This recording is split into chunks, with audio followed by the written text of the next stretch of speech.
I think Sonic Adventure is great. You know, I think it deserves a lot of respect.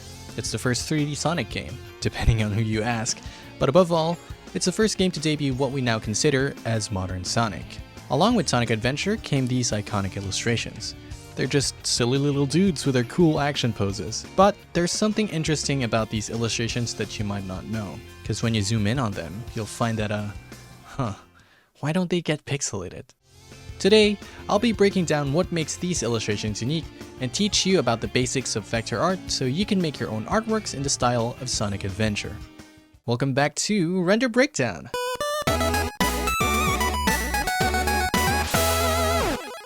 Hey everybody, my name is Thomas and welcome to another episode of Render Breakdown, a show where we study popular video game artworks, break down its art style, then try our best to replicate it in the end. There's a lot of Shadow the Hedgehog content coming out this month, so I figured I'd ride the hype train by celebrating the game series that brought us to the world's edgiest hedgehog. So, without further ado, let's jump right into it. Despite being closely associated with Sonic Adventure, this art style, fathered by Yuji Uekawa, actually made its first appearance in the Sonic R official soundtrack disc. This was a full 11 months before Sonic Adventure's Japanese release date. Uekawa was also responsible for the major character redesigns of the recurring Sonic cast, being tasked with modernizing these classic designs into more of what we see today. In an interview with Sonic Channel, translations provided by Uncle Windy's Brownie Hideout, Uekawa states, quote, "After much trial and error, I finally decided to raise Sonic's height a little, add color to his eyes, and open his mouth a little, which had been closed before, to show his white teeth, emphasizing his mischievousness. I wanted to make Sonic's actions look bigger and bolder than before, and to emphasize his American flavor. I also wanted to make it easier to express the character of Sonic through his poses and visuals outside of the game." It's important to understand that Sonic as a character draws heavy influences from American culture. This is why he's really into chili dogs, or why he's sometimes depicted skateboarding. One of the things I like to do when doing my research is zooming in on the artworks, and something that immediately stuck out to me was how blobby the line work is. It's clean, but it's not exactly consistent. Then I saw these weird artifacts. It's like there's a thin seam on some of the edges of the shading. This kind of artifacting is something that's common with vector art. On top of some of the weird telltale signs on the line art, I immediately had my suspicions. Is this vector art? Let's find out. And on that note, what exactly is vector art? Basically, these are digital illustrations that are created using points and lines and shapes, as opposed to being drawn with pixels. They're more commonly used for logos or UI elements. Vector-based illustrations typically have a certain look to them. Flat colors, smooth and geometric shapes, super clean and well-defined edges. It's very common in a lot of corporate branding materials, like these corporate Memphis artworks. I say typically because you can definitely do more with vector art, as we'll be doing in this video. It's just, best suited for those kinds of illustrations. If you're a frequent user of Google Images, you might have come across image files that end with .svg or .eps. These are some of the most common vector file formats. On the other hand, your typical illustrations that are drawn in programs such as Krita, Clip Studio Paint, or Photoshop, these are called raster art. These are your PNGs, JPEGs, GIFs, and are pixel-based.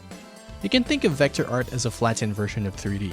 It's the same idea, 2 points make a line, several connected lines make a shape, except you're only working with 2 axes instead of 3. This is why vector art is infinitely scalable. They're just like flat 3D models, unbound by the canvas resolution. Raster art and vector art both have their own pros and cons. If you want to make something more painterly, like say the Disco Elysium portraits, then it's going to be more trouble than it's worth if you do this in vector art, because you can't just blend colors together as easily if they were pixels. These are individual shapes, not pixels that you can just mix together. On the other hand, if you're making graphic design elements, then you're probably better off doing this in vector, because your work needs to be clean, precise, editable, because they're going to be presented in a variety of different ways because of different screen sizes or print sizes. Going back to Sonic, this made me think that I could probably find the official vector files of the Sonic Adventure artwork somewhere on the internet. And you know what? Looking for them didn't take too long. Big shout out to sonicretro.org. They host a lot of official Sonic artworks, and they also have their own forums. I was able to track down one of Sega's Presskits from the 1999 Nürnberg Toy Fair from one of their forum posts. This contained .eps files of some of the Sonic Adventure era artworks. Huge thanks to user Ice Knight for uploading this to archive.org.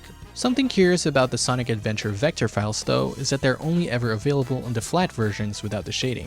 We'll circle back to that later on in the video, but for now, let's analyze the exported PNGs themselves. Let's list down some of the art style's characteristics. The artworks have a cartoony look to them, characterized by their thick black line art. The line art is thicker on the outside than it is on the inside, where you'll find more details. You'll also notice that some of the points where the line work intersects are rounded out on the corners. The line art is also generally blobby and not uniform, which tells me that the tool used to draw this involves pen pressure. The artworks are very rounded. You'll hardly find any sharp points in them, even when you look at the tips of Sonic's quills. The light source is kind of non-existent. I suppose you can interpret this as being backlit, but I don't think the shading follows any specific direction. At the rim of every shape, there is a highlight that fades away into a gradient. The way the rim is drawn is typically, the gradient is coming from inside the shape and fading out into the base colors towards the line art. I hope this explanation makes sense. Immediately following that seems to be shadows casted by the shapes of these rim lights. Again, it kinda doesn't make sense, but you just gotta roll with it. You can kind of visualize the effects of these gradients plus the rim light as something like sand dunes if you tilt the perspective in your head. Last but not the least, the poses are very dynamic and stylized. I know there's a bit of criticism about Sonic Adventure 2 poses looking stiff when compared to the first game, but if we're being completely honest, I still like them either way. You know what this overall reminds me of? Graffiti. I can't say with 100% accuracy that these artworks are inspired by graffiti because I found nothing about it on my research, but I think it would make sense. Just look at how much flow and movement these pieces have. I just think it would make sense. But I can't cite sources about it, so don't quote me on that. If we distill all of our observations into a material sphere, it would sort of look something like this. Okay, so you've got all these characteristics listed down, and you know that they're drawn in vector. But how exactly do you make vector art? In this segment, I'm going to give you a quick and easy crash course to Adobe Illustrator, which will be my program of choice for today. If you don't have access to this, there are free alternatives such as Inkscape, but I'm going to be honest and say that I don't really have any experience with programs that are vector art oriented other than Illustrator. But upon Googling, I found that, most of the features are like one-to-one anyway, so you'll be fine. If you have any other alternative suggestions, then feel free to comment down below. Our goal for this crash course is to draw the head of a Chao. This is unrelated, but when I was very young, I used to call them Chaos. I don't think anyone ever says Chao verbally in-game, at least not in the first one, so I made the assumption based on everyone saying, Chaos Emeralds, and this dude being named Chaos. So, whoopsies, my mistake. That's sad though. Chao. That sounds wrong. I don't know. Anyway. Hey everybody, welcome to the Adobe Illustrator crash course. Let's start with going to Window and going to Control.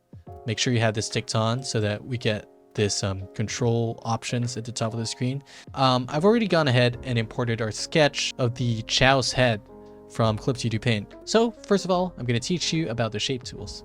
Let's go to the toolbar on the left side of the screen and go to this icon, which is this rectangle. This is the rectangle tool.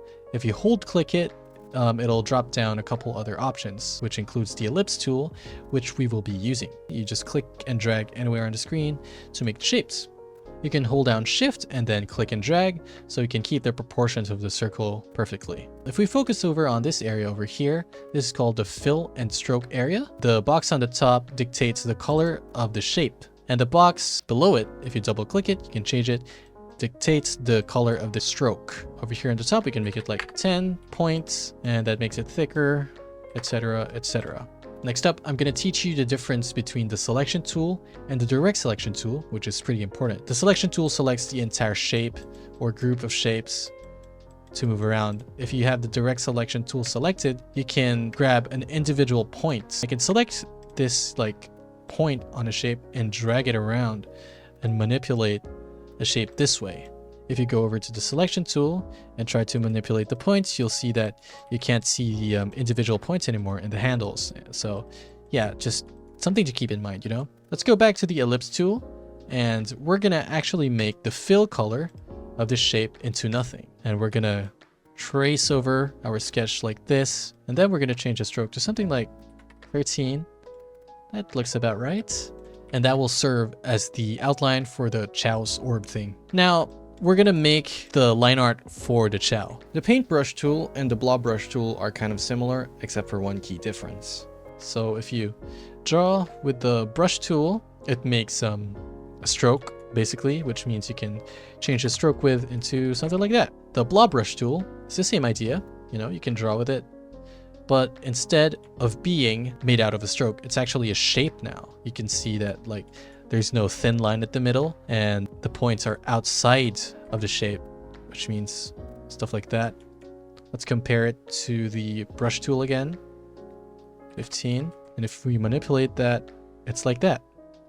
I hope you see the difference between the brush tool and the blob brush tool. What we're actually going to be using is the blob brush tool. Now you can see a major issue that we're facing. This line art looks like crap. That's because by default, Adobe Illustrator does not have pressure sensitivity. So we're actually going to go ahead and make our own brush. We're going to go over here to Window, Brushes, and then we're going to hit this key over here, the new brush. We're going to make a new calligraphic brush. For the size of the brush, doesn't really matter what it is. You're going to go on this drop-down list and select pressure, but make sure variation is the same value of whatever you put on size. We're going to rename this into pressure sensitive brush. Press OK. And you'll see that we have a new brush thing over here. So we make sure you have that selected. Now you can see that it changes based on the pen pressure that I'm exerting on my tablet. Don't worry about it if your drawing is a little messy. It's something we can fix later on with the eraser tool. Switch on over to the eraser tool and let's make it bigger with the brackets. And we can erase the blob brush tool. This is why also we're doing blob brush tool and not the brush tool, because you can't erase strokes with the eraser tool.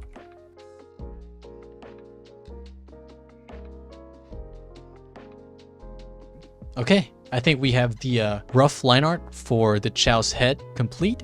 It's a little wonky, you'll see stuff like that.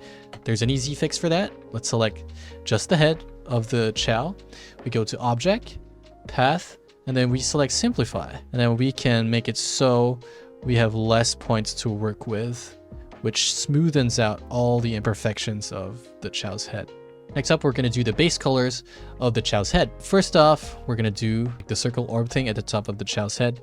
With the selection tool, you can see that it's actually still a stroke and not a shape like this one, because you can see that there's a line in the middle of it. So actually, we need to turn this into a shape, just like the one below it. With this selected, go to Object, Expand, and then make sure Fill and Stroke is selected, press OK, and yeah, it turns it into a shape. Now that we have this whole thing turned into a shape, we're going to select the whole thing, and then we're going to select the Paint Bucket tool. Now this works basically like a paint bucket tool on other art programs, so if you click here, it'll fill that up and stuff like that. Obviously, this is not the color that we want, so we're going to change that. Select a yellow color, and then click on that. The base of the Chao's head will be a light blue. Okay, now we've got the base color and the line art of the Chao's head.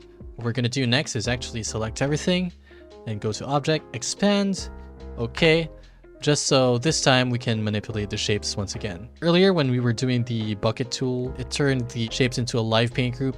Don't think about it too much, but just trust me, go to Object, Expand, so now we can like edit the shapes once again individually. Next up, what we're going to do is slice up the rim lights out of these shapes. Click on None for both our stroke and fill, and we're going to switch on over to the pen tool. So first we're going to make a point here, we're going to make a second point here, and then we're going to switch on over to the curvature tool so we can drag this shape like so. Now that we have this stroke, we're going to press Escape so it doesn't do the squiggly. Now that we have this invisible stroke on top of the orb, we're going to switch on over to the Direct Selection tool, hold down Shift, and then click on this orb. So now you have both the stroke and the shape selected. We're going to go to Window, Pathfinder, which is this thing over here. We're going to select Divide. And this should slice the shape into two pieces. Now with the Direct Selection tool, we can, you know, move them around. We're gonna select this thing, which will be a rim light, and change it into white.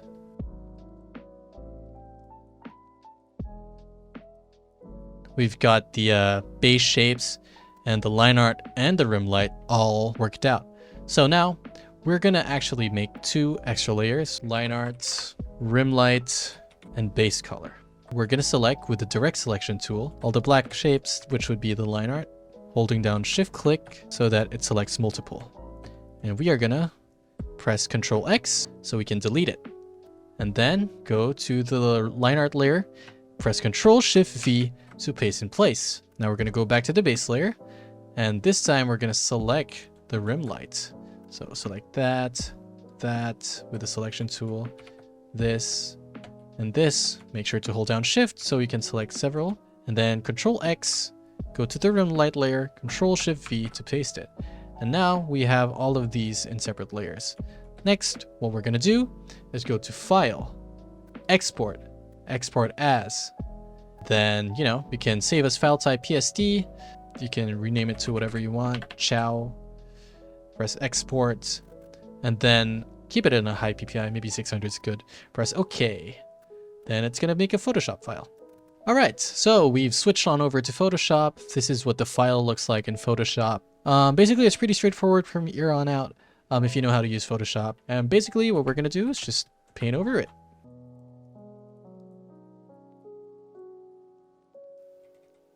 After that, you're pretty much done. That's the basic gist of it.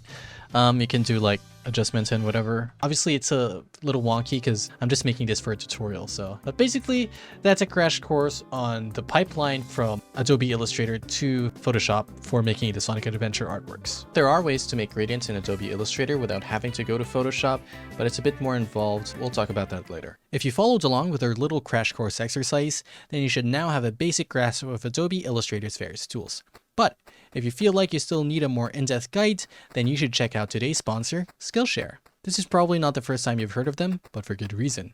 Skillshare is the largest online learning community for creatives, and if you're watching this video, then that's probably you.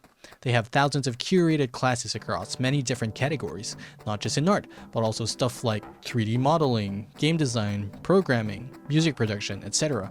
And if you're an aspiring indie game developer like me, then you know that these skills will definitely come in handy. Basically, if there's a topic you're interested in, then there's a good chance that Skillshare's got your back. One of my weaker spots has always been with 3D modeling, or like 3D art in general. So it's nice to have classes like Harry Helps Complete Beginner's Guide to Blender 3D, something that's really focused, that's just in one place, that guides me from start to finish.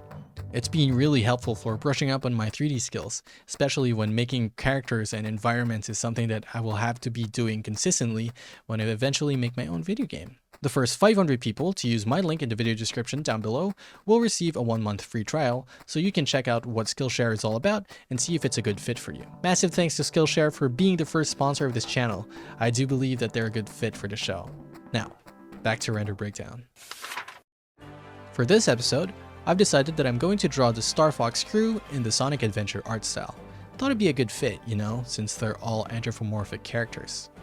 I ran a poll here on YouTube asking you guys to pick between Peppy and Crystal. This is me low-key gauging which incarnation of the Star Fox team you wanted to see, and Peppy won, so I went with the classic squad in their Star Fox Zero designs. Something else I wanted to point out is that I didn't completely redesign the Star Fox crew into the Sonic style proportions with the big eyes. I thought about it, but ultimately decided against it. I did find this cool fan art from Twitter user @OkaRockarena of Fox in the style of Tails from Sonic. It looks really cool, so I didn't want to redo something that already exists. Plus, if Sonic and Star Fox were ever to cross over, I don't think either franchise would actually adjust to the body proportions of the other. Like for example, this promotional artwork from Sonic Lost World from the Skyward Sword crossover. Doing so otherwise makes them a little unrecognizable. Like, if I adjust Falco's features to be closer to Jet the Hawk to a point where he loses his wings, it's gonna be a little weird. I did adjust the smaller details though. Things like the way the clothing folds into this parentheses-like structure, the way the fur and the ears are drawn, and the general level of detail to still match the Sonic Adventure art style, just without the noodle legs and proportions. Starting off with the line art. I used our custom pressure-sensitive blob brush tool to draw his line art. I had the official Sonic artworks on a second screen to serve as my reference for the width of the line art. You don't really need to worry about it being too neat, like I am in this speed paint, because later on I realized you could just clean it up with Object Path Simplify.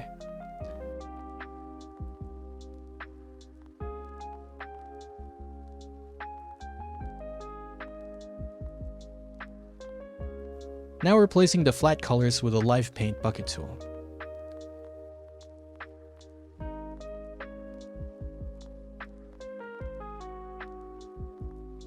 For this part, I'm carving out the highlights using the pen tool and Pathfinder. I initially made them purple so I'd remember to change them, but thought it looked weird later on.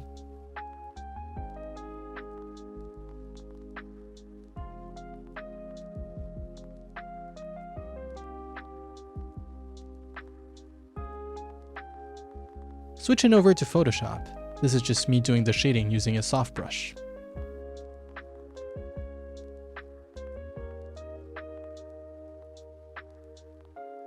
And this is how Fox turned out.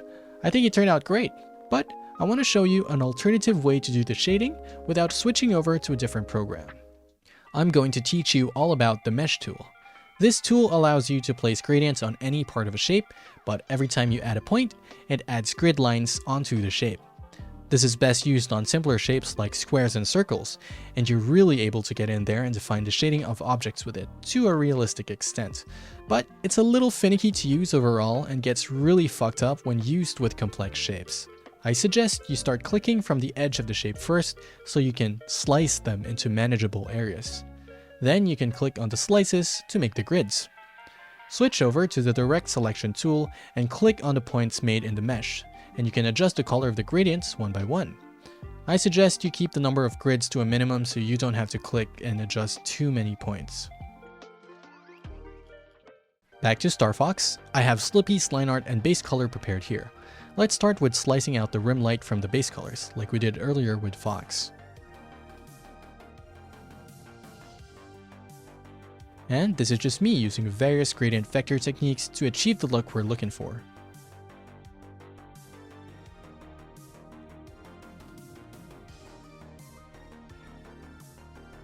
And this is how it turned out. And that's pretty much it. It gets pretty annoying to use, so I completely understand why the shading is done outside of vector, but I'm just here to show you that it's technically possible. I think what Yuji Uekawa did was, export the files into PSD like I did with Fox and just paint them over there. What's cool about this Slippy artwork is that you can scale this to be as big as you want, and it'll be fine. If you want to play around with this, you can download the vector files for Slippy from my Patreon for free, even if you don't become a member. And this is what they all look like together. I think they turned out great, and I'm really happy I took the time to give them cool action poses. But even if I'm proud of my work, there's still one thing that concerns me. Will the internet like my work? I like posting these artworks on the internet beforehand to gauge what people think about them, see if I did a good job.